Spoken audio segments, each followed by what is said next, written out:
বাড়ি নির্মাণের আগে এই 4টি বিষয় আপনাদেরকে অবশ্যই খেয়াল রাখতে হবে।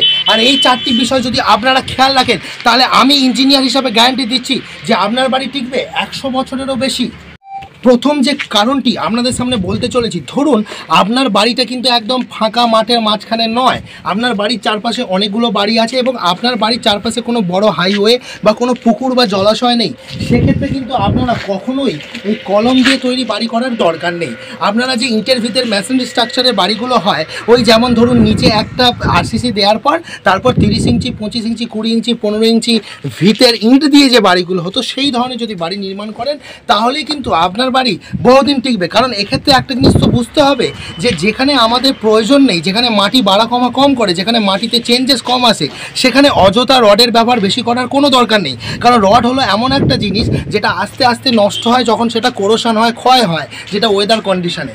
তাই যেখানে চারপাশে কোনো হাইওয়ে পুকুর জলাশয় নেই সেখানে এই কলমের বাড়ি করার কোনো দরকার নেই। কিন্তু হ্যাঁ, অবশ্যই যেখানে বড় রাস্তা আছে, বা বড় জলাশয় আছে, সেই সব জায়গায় কিন্তু আপনাদেরকে অবশ্যই এই ধরনের কলমের বাড়ি বানাতে। তবে বন্ধুরা 3 নম্বর আর 4 নম্বরে যে পয়েন্টটির কথা আপনাদের সামনে তুলব, সেটি জানলে কিন্তু আপনার বাড়ি অবশ্যই 100 বছরের বেশি টিকবে। আর সেটা দেখতে হলে ভিডিওটি দেখুন। তবে বন্ধুরা 2 নম্বরে আপনাদেরকে যে পয়েন্টটি বলবো সেটা কিন্তু খুবই গুরুত্বপূর্ণ। দেখুন, আপনারা যখন গ্রামাঞ্চলে একতলা বা দুতলা বাড়ি করবেন তখন সবসময় খেয়াল রাখবেন যে আপনার পিলারে অবশ্যই 4টে 16 mm এর রড দেবেন। কারণ বন্ধুরা আমরা অনেক জায়গায় গিয়ে দেখেছি যে 12 mm এর রড দিয়ে তারা কিন্তু বাড়ি শুরু করে দিয়ে তারা ভাবছে যে তারা একতলা বাড়ি করবে, কিন্তু না, আপনার বাড়ি একটা জিনিস ভেবে চলতে হবে, দুতলা হবেই। তাই একটা 10 ইঞ্চি পিলারে অবশ্যই 4টে 16 mm এর রড দেবেনই। এবং শুধু তাই নয়, 4টে 16 mm এর মেন ভার্টিক্যাল রডের পর যে রিং রডটা যেটা আপনারা দিচ্ছেন, টাই রডটা, সেটাও কিন্তু 8 mm এর দেবেন। তবে এখানে আপনাদেরকে একটা ছোট্ট টিপস দিয়ে রাখি। যেমন ধরুন এখানে যে কলমটি দেখতে পাচ্ছেন, এই কলমটি কিন্তু আর এই মুহূর্তে এক্সটেন্ড হবে না। কারণ এই বাড়িটা যখন আরও আগামী দিনে 5-6 বছর বাদে যখন এক্সটেন্ড হবে, তখন গিয়ে এই যে পোর্শনটা, এটাকে বলে ফলস কাস্টিং, এটা ফলস ঢালাই করা আছে, যার কারণে এটা কিন্তু আমরা পরে ভেঙে ফার্দার এর সাথে ল্যাপিং করে নতুন পোর্শন বা 2তলা বা 3তলা করব। কিন্তু এখন এটাকে ওয়েদার কন্ডিশনের হাত থেকে বাঁচানোর জন্য যে অ্যান্টিরাস্ট কেমিক্যাল দিয়ে এটাকে প্রোটেকশন করা আছে এবং এটাকে ফলস কাস্টিং করা আছে, যাতে করে এই রডটি ওয়েদার কন্ডিশনে নষ্ট না হয়ে যায়। তাহলে একটা জিনিস তো বুঝতেই পারলেন। 2 নম্বরে কী বললাম, যে একতলা বা দুতলা বাড়ির জন্য যে কলমটি ইউজ করবেন তাতে 4টি 16 mm রড অবশ্যই দেবেন, 10 ইঞ্চি বাই 10 ইঞ্চি কলমের ক্ষেত্রে। তো চলুন বন্ধু, এবার আপনাদেরকে দেখাই যে 3 নম্বরের পয়েন্টটা কেন গুরুত্বপূর্ণ, আর এটা না করলে আপনি কিন্তু ঠকে যাবেন। তো চলুন দেখতে থাকুন। 3 নম্বরের যে পয়েন্টটির কথা বলছি, আপনারা যখন পাকা বাড়ি করছেন তখন কিন্তু আপনাদের দেয়াল যেখানে শেষ হচ্ছে সেখানেই ছাদকে শেষ করে দিচ্ছেন।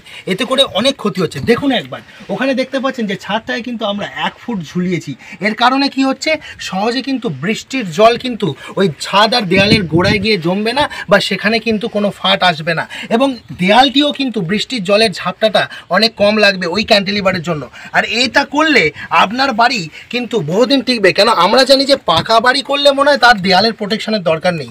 আগেকার দিনে দেখেছেন তো মাটির বাড়িতে অনেকটা টিনের ছাঁচ বাড়ানো থাকতো, ঠিক সেরকমই ছাদটা করার সময় আপনাকে অবশ্যই এই ধরনের 1 ফুট ছাদ ঝুলিয়ে রাখতে হবে।